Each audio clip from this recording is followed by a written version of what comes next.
जय हिंद, जोहार झारखंड। मैं शमशाद आलम। आज जिस मुद्दे पे बात करने वाले हैं वो मुद्दा है पूजा महतो। पूजा महतो को ऐसे कोयलांचल का शेरनी कहा जाता है।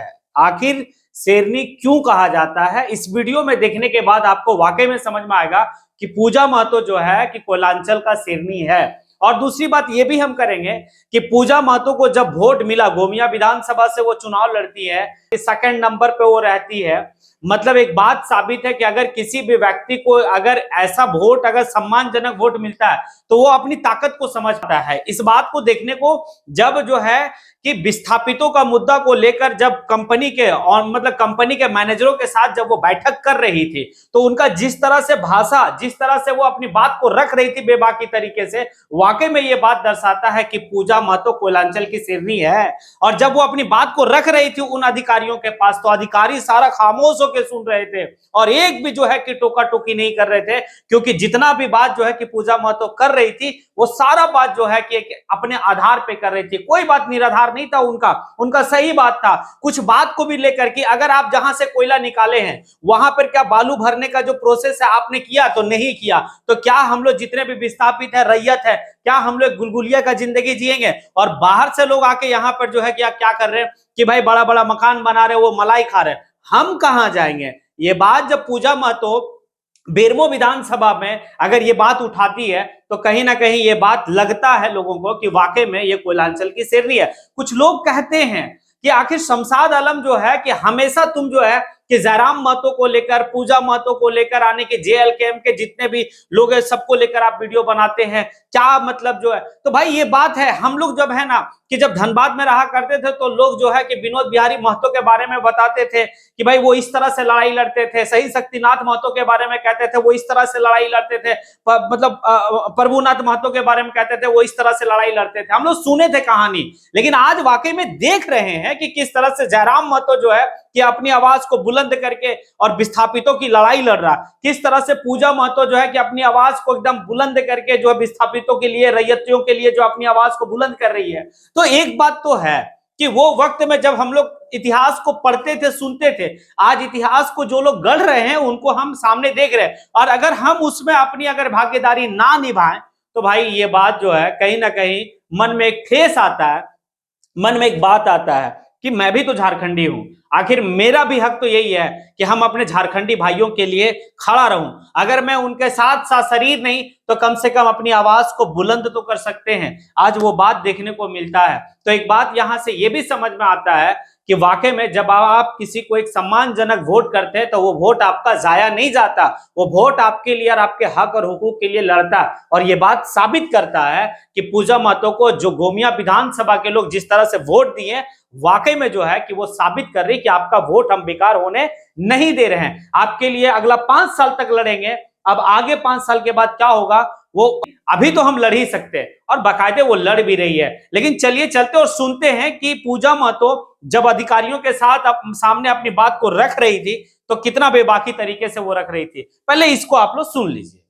और सबसे बड़ी बात कि जब विस्थापित रैयत अपनी जमीन वहां दे रहे, आप आउटसोर्सिंग को अपना काम करने दे रहे, तो सबसे पहला पॉइंट वहां पे बनाए कि जितने भी रैयत है, जितने भी विस्थापित है, 75% रोजगार, पहला हक अधिकार उनको दिया जाए।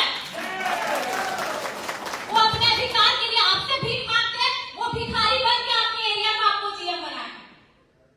एक भाई को आप 2 एकड़ में जमीन देते हैं, 4 भाई है तो 5 डिसमिल 4 भाई ले रहता है, गुलगुलिया बनता है। और कहां आरा जिला अपना छपरा का आदमी आके और एक आदमी 40 डिसमिल 20 एकड़ जमीन अकेले अपना खटा बना करता है, आपको गवर्नमेंट क्यों नहीं खाते? ये बताइए।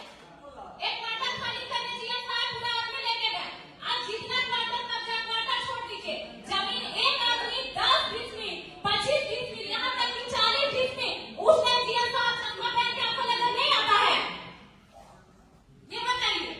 आज अगर लोकल लोग जितना भी एक भाई की नौकरी पे लोग भेलो ने उस सीसीएल में इलाज करे तो जेकर नौकरी है और जेकर नौकरी ना घुमा के तो मोर को एक स्पेशल कार्ड बनाया गया, वो कार्ड दिखा के सीसीएल ढोरी में अपना इलाज करवाए। उसके लिए आप क्या फैसिलिटी दे रहे हैं? अगर बच्चा को भी पढ़ाना है तो जिसको नौकरी दिए उस सीसीएल में पढ़ा रहा है, डीएवी ढोरी में आपका भागीदारी है सीसीएल का।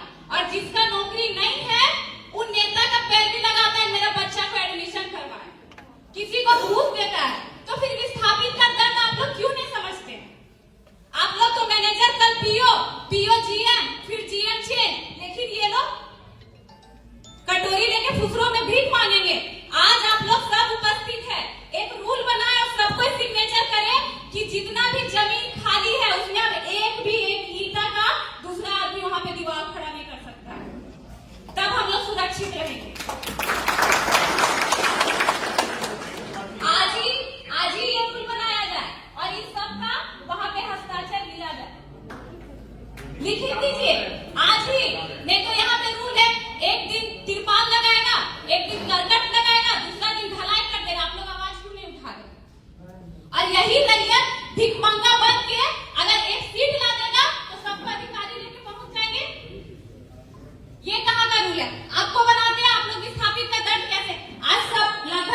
30 साल बर्दाश्त करे, तो इसकी जिम्मेवारी कौन लेगा? आप लोग के पास है जवाब? आप लोग के मन में बस वही प्लान बनता है कि कहाँ पे खदान खाली करना है, कहाँ पे माइक्स खोलना है। अगर वहां पे कोई रैयत अपना जमीन खाली नहीं करता है, प्रशासन भेज के उसको जबरदस्ती खाली करवाते हैं, आप कभी समस्या जानने की कोशिश करते हैं?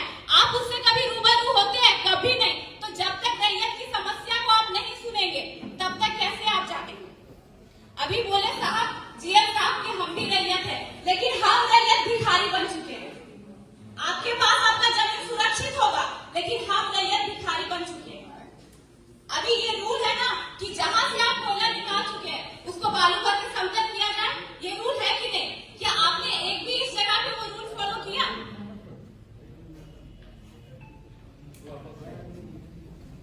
कहीं नहीं किया। आप लोग तो गाड़ी से गुजरिएगा अपना एसी का शीशा लगा के, हम रैयत कहाँ जाएंगे? आपका कुर्सी बदलते जाएगा कि फलाना जीएम आए, फलाना जीएम करे, लेकिन हम रैयत एक नौकरी दिए और तब तक के जीएम आए ना, एक नौकरी हम रिटायर होकर 5 ईस्वी में सीमित रहेंगे। और कितना जीएम आएंगे, कितने मैनेजर जाएंगे उस जमीन में काम करेंगे। अभी ये सब बात करके हम लोग तो उस टाइम बच्चे थे, जब अपने दादा से अपने पिताजी सुनते थे, वो तो मजाक में रहते कि सुभाष नगर का आदमी है तो कहीं का आदमी है जो इस स्टेट का भी नहीं है और वो जॉब लिया। तब आप लोग कहाँ थे? और ऐसा समस्या है कि मान लीजिए एक भाई को नौकरी दे दिया, दूसरा भाई अगर ट्रक खरीदा, वो ट्रक का मालिक है, तो एग्जाम्पल लेते हैं, हम अमलो बस्ती से आते हैं, ठीक, हम भी एक विस्थापित है, तो अमलो बस्ती का आदमी कोई बोकारो में जमीन लेके घर बना लिया, कोई न्यू अमलो चपरी में बना लिया, तो वहां पे जब वो घर बनाया, वोटर आईडी कार्ड भी तो वहां का बनाया, ठीक है। अगर दूसरा भाई अगर ट्रक ओनर है तो वहां का आईडी कार्ड है, उसको अमलो में गाड़ी लगाने नहीं दिया जाता है, ठीक। लेकिन जो